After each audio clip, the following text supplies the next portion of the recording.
তার আগে নিজেকে আমি প্রমাণ করতে চাই যে আমি তোমার যোগ্য, ওই বাড়ির যোগ্য, ওই সিংহরায় পরিবারের যোগ্য। তারপর আমি ওই বাড়িতে ফিরে যাব। আমাকে আমাকে তুমি একটু সময় দাও, একটু সময় দাও আমাকে।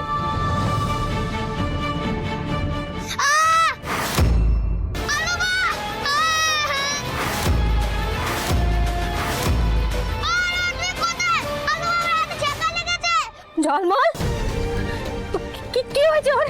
ঝলমল, ও অমন করে কাঁদলো কেন, চিৎকার করলো কেন, কি হয়েছে বলো না আমাকে। ঝলমলের হাতে আয়রনের ছ্যাঁকা লেগেছে। আগে স্ত্রীটা সরাও ওখান থেকে, বন্ধ করো না, স্ত্রীটা সরিয়ে দাও আগে। ঝলমল আমি আসছি, আমি এক্ষুনি আসছি। শোনো শোনো, তুমি এক্ষুনি ওকে না বাথরুমে নিয়ে গিয়ে জলে হাতটা চুবিয়ে দাও। আমি এক্ষুনি আসছি, তুমি চিন্তা করো না, আমি এক্ষুনি ঝলমলের কাছে আসছি। আমি আসছি গো, আমি ফোনটা রাখলাম।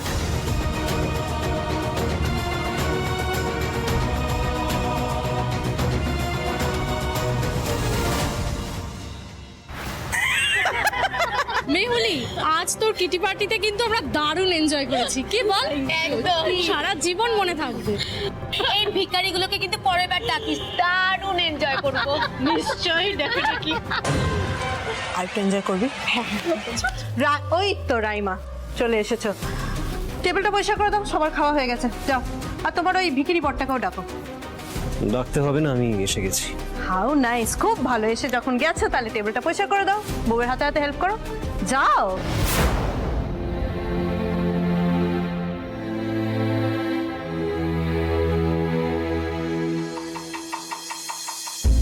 এক সেকেন্ড, কি ব্যাপার? কি ট্রেগুলো নিয়ে যাচ্ছ কোথায়? দেখছো না প্লেটে এত খাবার পড়ে আছে? এত খাবার ওয়েস্ট হবে নাকি? জানো খাবারগুলো কোথা থেকে এসেছে? তুমি তো ডেফিনেটলি জানো না। 5 স্টার রেস্টুরেন্ট, নাম শুনেছো জীবনে? এত খাবার নষ্ট হবে না, খেয়ে নাও তোমরা, যাও।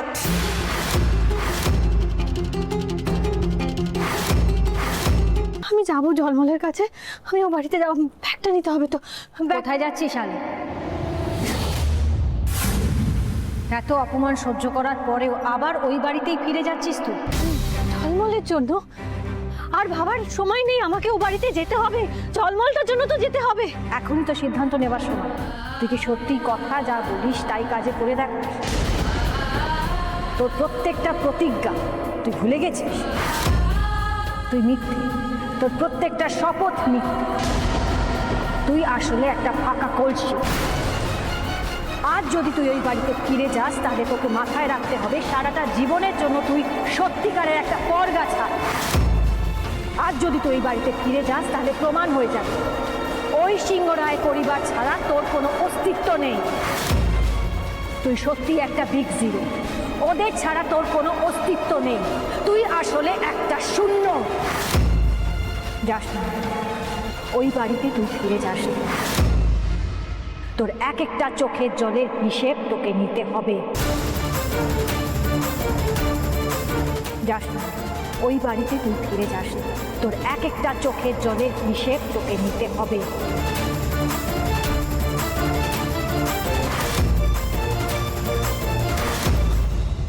তুহিন্দা, দেখো তোমার পছন্দের নুডলস খুব পছন্দ করো তো, চাইনিজ দেখলেই তো তোমার লাল জল পড়ে। আর রাইমা, 2 পিস গার্লিক চিকেন আছে, ঠিক আছে? খেয়ে নিও, খুব ভালো লাগবে। আজ মনে হচ্ছে বেড়ালে ভাগ্যে শিখে ছিঁড়েছে। হ্যাঁ, যাও, মন ভরে পেট ভরে খেয়ে নাও, আবার কবে পাবে না পাবে। ঠিক বলেছিস মেহুলি, এই ভিখারিগুলোকে বুঝিয়ে দিতে হয় এদের অকাত কতখানি। যাই রে মেহুলি, গুড নাইট, আবার দেখা হবে। গুড নাইট, গুড নাইট, চল চল চল, bye bye bye bye bye bye bye bye bye bye, সাবধানে যাস। হ্যাঁ, বাই বাই বাই বাই, হ্যাঁ বাই বাই।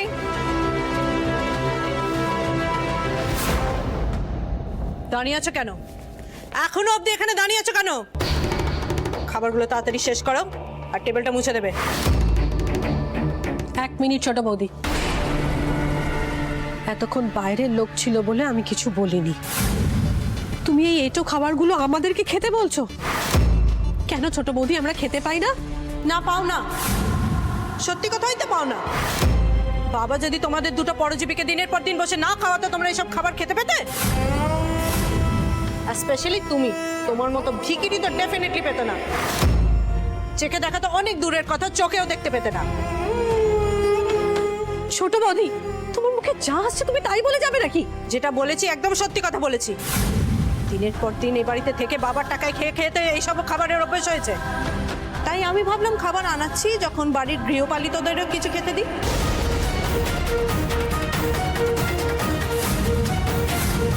খাবার সার্ভ করার সময় যা নজর দিচ্ছিলে।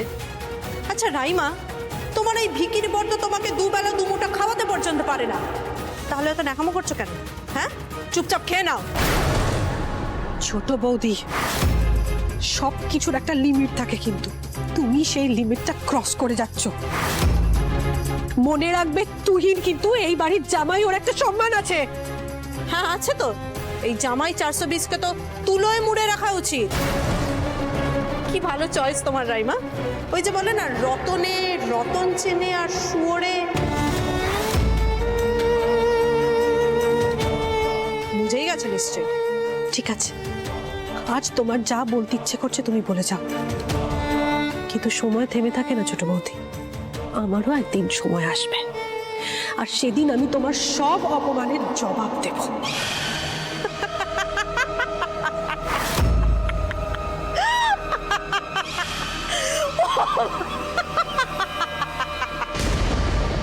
প্লিজ প্লিজ রাইমা, দয়া করে আর হাসিও না। তোমাদের সময় আসবে, তোমাদের দুই বিক্রির সময় আসবে। রাইমা, তোমাদের জীবনে সময় আসবে না। তোমরা সারা জীবন আমারই পায়ের তলায় থাকবে।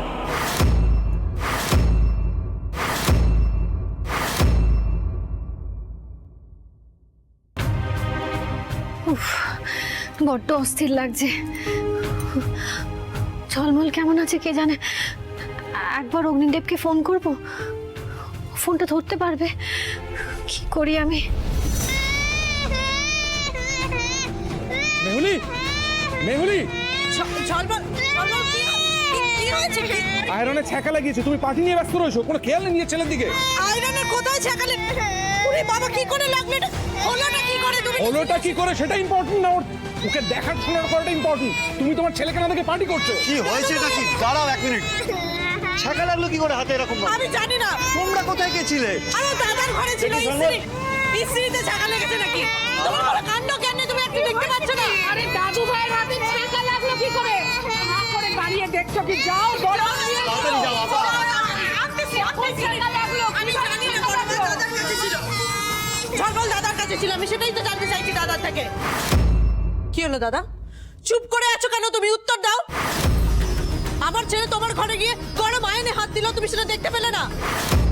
আমরা লুকিয়ে লুকিয়ে জেঠুমের ঘরে ঢুকে আইরন করছিলাম, আর জেঠু হালুয়ার রঙে ফোনে কথা বলছিল, তাই আমায় দেখতে পাইনি। কি? তুমি তোমার বউয়ের সাথে ফোনে কথা বলছিলে বলে আমার ছেলেটার এত বড় ক্ষতি হয়ে গেল? কেন করলে তুমি আমার সাথে এটা? বলো কেন?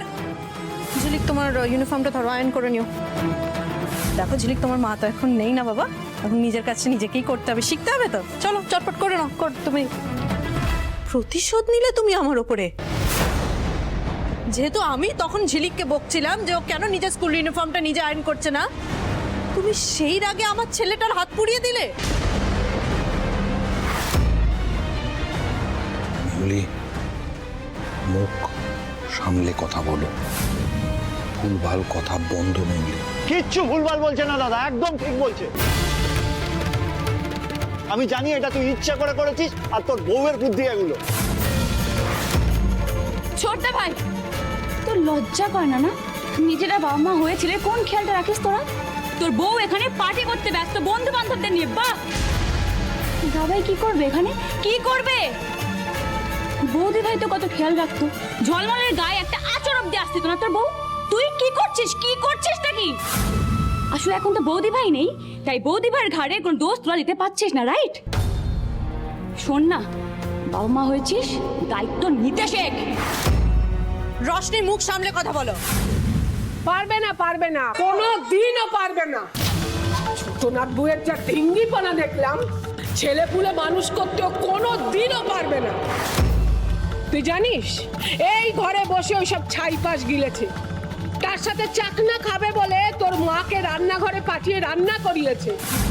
বাড়ির মেয়ে জামাইকে দিয়ে শুধুমাত্র খাবারই পরিবেশন করায়নি, ওদের দিয়ে এটো বাসনগুলো পর্যন্ত তুলিয়েছে। কি ভেবেছিলে ছোটনাথ বউ, তোমার এইসব অসভ্যতা আমি কিচ্ছু জানতে পারবো না? তোমার অসভ্যতা নোংরামি আমার সব দেখা হয়ে গেছে। ঋষি, ছি ছি ছি ছি ছি ছি, বাড়ির পরিবেশটাকে নোংরা করে তুলেছিস তোরা। চুপ কর। না, চুপ করবো না। চোরের বরের আবার বড় কথা, বড় বড় কথা বলছিস একদম ঋষি। গলাবাজি করবি না। তুই ফালতু কথা বলবি না, তোর বউয়ের কথা নাচবি না। আরে তুই বয়স আস কি করে? চুপ করো তোমরা। করতে আছো কি? বাচ্চাটা ব্যথায় কষ্ট পাইতেছে, সেই দিকে তোমাকে কারোর হুঁশ নাই। ক্যাসাল করতে আসো। তাড়াতাড়ি কোন ডক্টরকে কল করো দা ভাই। ডাক্তারকে খবর করে দিয়েছি আমি। জলমল,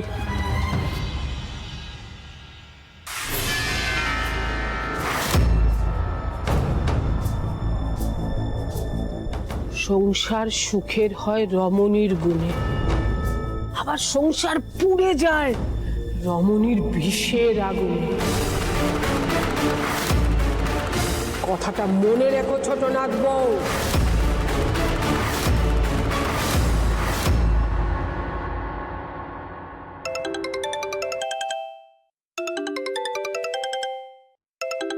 এই তো ফোন করেছে। হ্যাঁ গো, বলছি আমার ঝলমল ঠিক আছে তো? তুমি মলমটা দিতে পেরেছিলে ওকে? মলমটা কি খুঁজে পেয়েছিলে তুমি? ওই ওই যে আমাদের ড্রেসিং টেবিল দ্বিতীয় নম্বর ড্রয়ারটাতে আছে ডান দিকে, তুমি খুঁজে পেয়েছিলে? আলো আলো আলো, সব ঠিক আছে, তুমি শান্ত হও। ডাক্তার এসেছিলেন, জলমলকে দেখেও গেছেন, আর কোনো বিপদ নেই। আমার যে কি অবস্থা হয়েছিল না, তোমাকে যে কি করে বোঝাই। জানি তখন তুমি জলমলের কান্না শুনে আর থাকতে পারছিলে না, তুমি তখন আমাকে ফোনে বলছিলে যে আমি আসছি। সেই মুহূর্তে যেন তো আলো ভেবে ফেলেছিলাম যে তুমি আসবে, পর রিয়েলাইজ করলাম যে না, তুমি আসবে না। হয়তো চিন্তায় পড়ে গিয়েছিলে বলে বলে ফেলেছিলে। কি হলো আলো, চুপ করে আছো? আমি তো জানি তুমি আমাকে বোঝো। তুমি ঝলমলের খেয়াল রাখো, আমি ফোনটা রাখছি। জগন্নাথ দেব, অনেক ধন্যবাদ তোমাকে। তুমি আমার ঝলমলের কোনো ক্ষতি হতে দাওনি। জয় জগন্নাথ, জয় জগন্নাথ।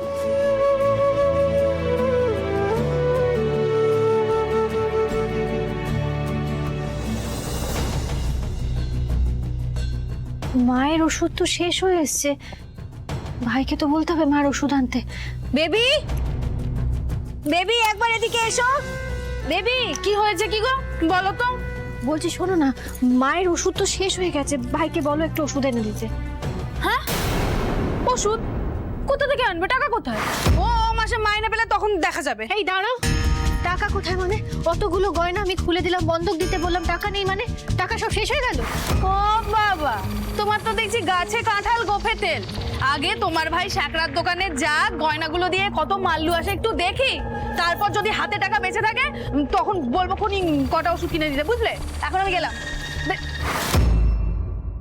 হে জগন্নাথ দেব, এত টাকা, এত টাকা কোথায় পাবো আমি? কোথা থেকে পাবো? মায়ের ওষুধের খরচ, এই সংসার খরচ, আমি কোথা থেকে জোগাড় করবো এত টাকা? বাড়ি থেকে বেরিয়ে এলাম নিজের পায়ে দাঁড়াবো বলে, নিজের যোগ্যতা প্রমাণ করবো বলে, কিন্তু কি করে করব ঠাকুর? আমার হাতে তো এক কানা করেই নেই। হে জগন্নাথ, আমাকে দিশা দেখাও ঠাকুর। একটা পিঠের ব্যবসা শুরু করতে চাই, সেখানেও টাকার প্রয়োজন। কোথা থেকে পাবো আমি এত টাকা? কোথা থেকে জোগাড় করব? কিন্তু টাকার তো প্রয়োজন, কি করব আমি কিছুই বুঝতে পারছি না। তুমি আমাকে দিশা দেখাও। ওর ব্যাংকেই তো যেতে পারি। আর অগ্নিদেব তো বলেছিল ওর ব্যাংকে ওই ছোট ব্যবসা শুরু করার জন্য লোন দেওয়া হয়, আমি ওর ব্যাংক থেকে লোন নিতে পারি। তো ওর ব্যাংকে যদি আমি যাই, আমি নিজে যাই, তাহলে ও রাগ করবে না তো? হ্যাঁ ওমা, রাগ করবে কেন? রাগ করার তো কথা নয়। আমি তো আমি তো সৎ পথে উপার্জন করতে চাইছি, নিজের পায়ে দাঁড়াতে চাইছি, প্রমাণ করতে চাইছি যে আমি কিছু একটা করতে পারি। ওর তো রাগ করার কথা নয়।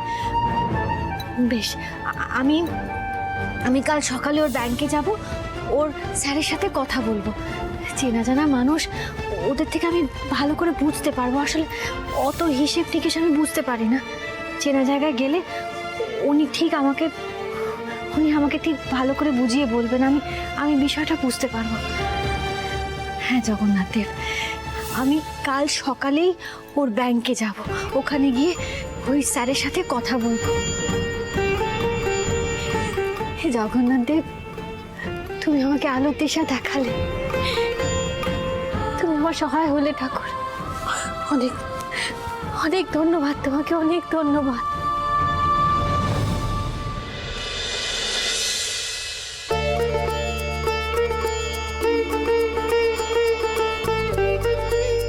এতক্ষণে নিশ্চয়ই অগ্নিদেব অফিসে পৌঁছে গেছে। আবার আমাকে দেখে রেগে যাবে না তো? হে জগন্নাথদেব, রক্ষা করো আমায়। আমি যেই কাজটা করতে এসেছি সেটা যেন হয়ে যায় ঠাকুর।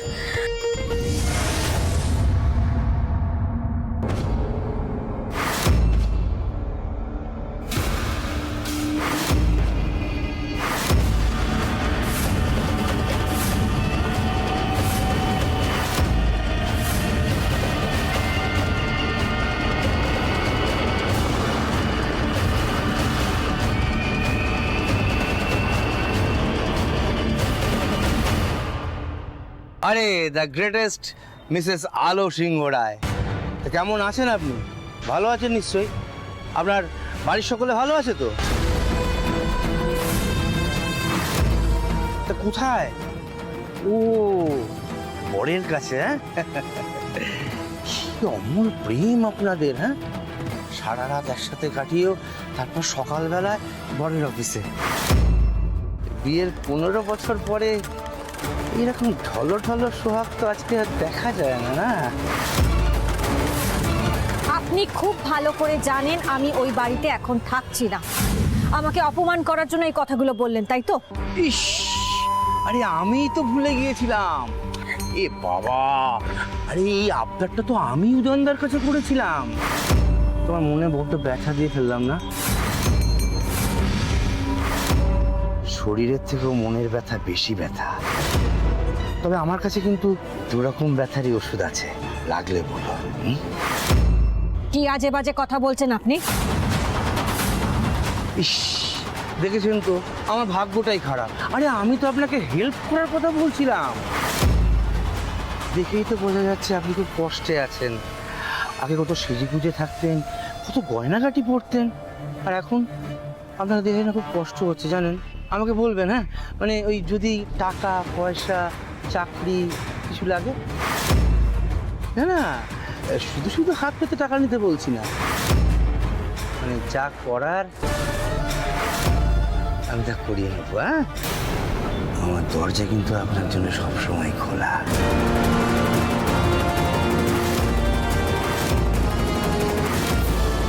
ও ঠাকুর, আমার হাত পা বাঁধা, ইচ্ছে করছে আর একটা থাপ্পড় কষিয়ে দিই। আপনার দরজা খোলা থাকলেও আমি সেখানে গিয়ে দাঁড়াবো, এটা ভাবার স্পর্ধা হলো কি করে আপনার?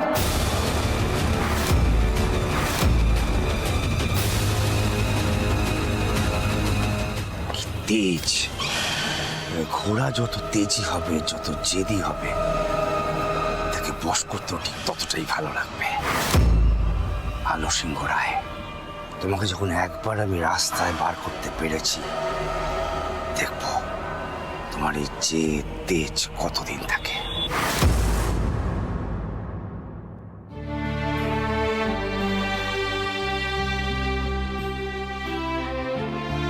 এই প্রথম ওর অফিসে এলাম। কত বড় অফিস, অগ্নিদেব এত বড় জায়গায় চাকরি করে, কি যে ভালো লাগছে।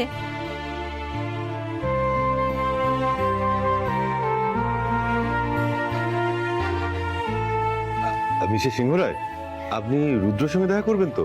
চলুন, আমি নিয়ে যাচ্ছি। না স্যার, আমি আপনার সাথে একটু দেখা করতে এসেছিলাম।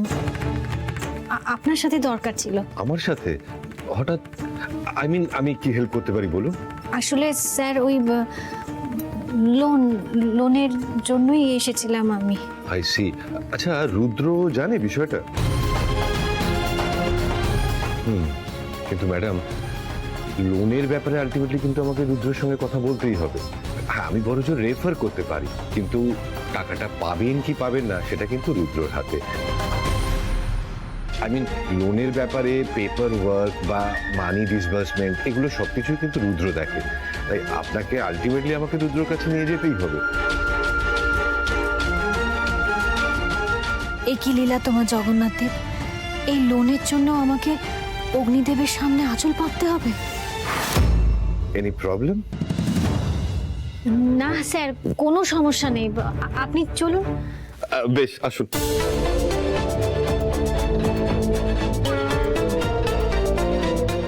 রুদ্র, তুমি কি খুব বিজি? না স্যার, বলুন। অ্যাকচুয়ালি আমার একজন গেস্ট এসেছেন, তোমাকে একটু টাইম দিতে হবে। Sure sir. আসুন ম্যাডাম, ভেতরে আসুন।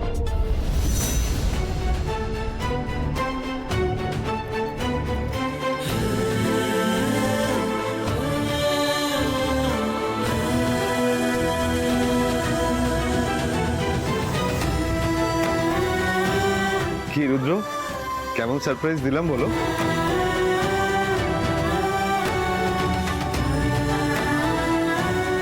আরে তুমি তো একেবারে স্পিচলেস দেখছি। সত্যি দারুণ সারপ্রাইজ স্যার। আসলে আলো তো দুদিন বাপের বাড়িতে ছিল, দেখা হয়নি, তাই হঠাৎ করে দেখে আসলে। আচ্ছা, এই ব্যাপার। তাহলে তো আমার বেশিক্ষণ এখানে থাকা ঠিক হবে না। তোমরা কথা বলো। তবে রুদ্র, উনি কিন্তু এমনি এমনি তোমার সঙ্গে দেখা করতে আসেননি। ওনার অ্যাকচুয়ালি একটা লোনের দরকার, আর সেই জন্যই তোমার সঙ্গে কথা বলতে এসেছেন।